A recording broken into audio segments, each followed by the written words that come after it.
news. Millions of Americans in Florida now bracing for this major hurricane in the coming hours, set to make landfall in the morning as a major Category 3 hurricane. Winds 115 miles per hour. It is growing stronger at this hour, moving across those very warm waters of the Gulf.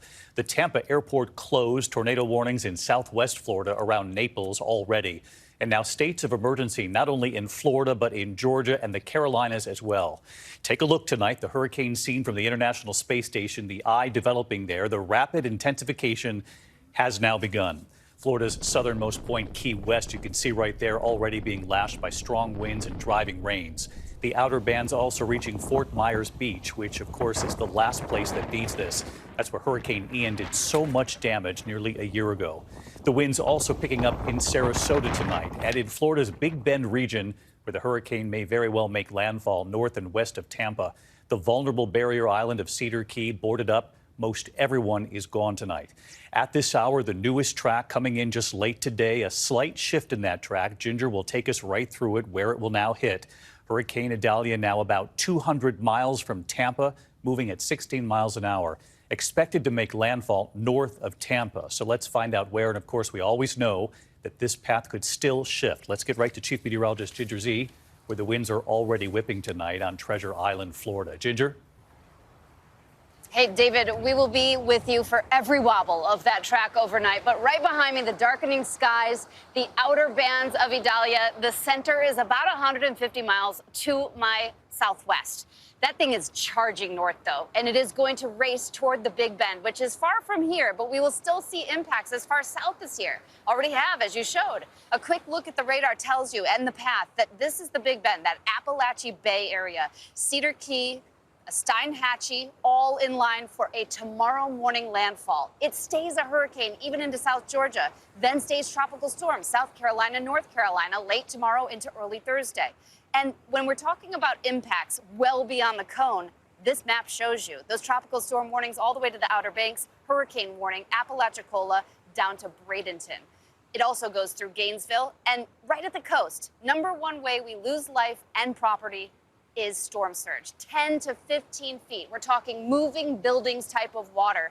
That is that Steinhatchee, Cedar Key area where we could see that unsurvivable condition as it makes landfall tomorrow morning.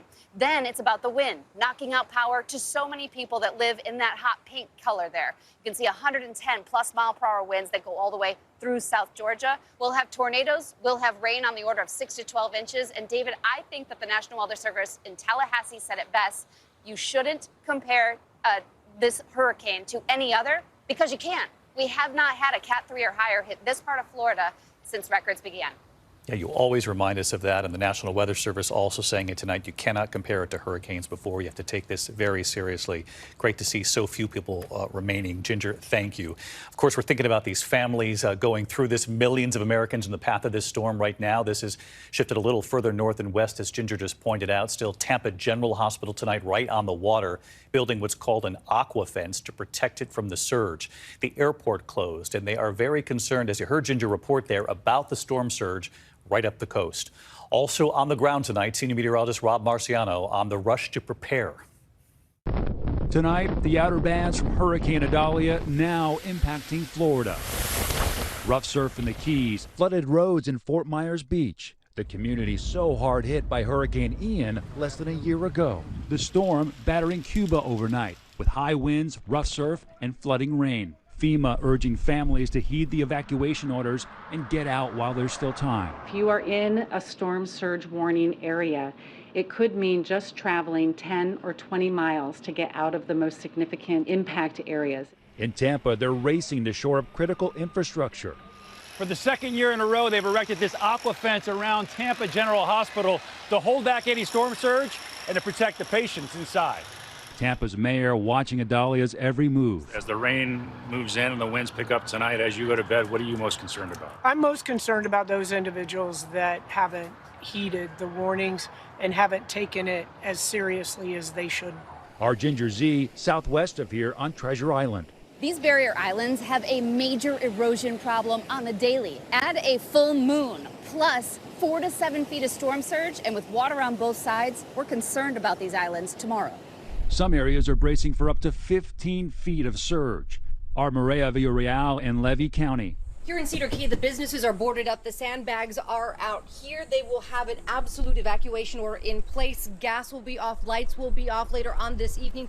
Residents say they are worried they won't have anything to come back to. Elite urban search and rescue teams and firefighters from Miami heading north into the storm zone.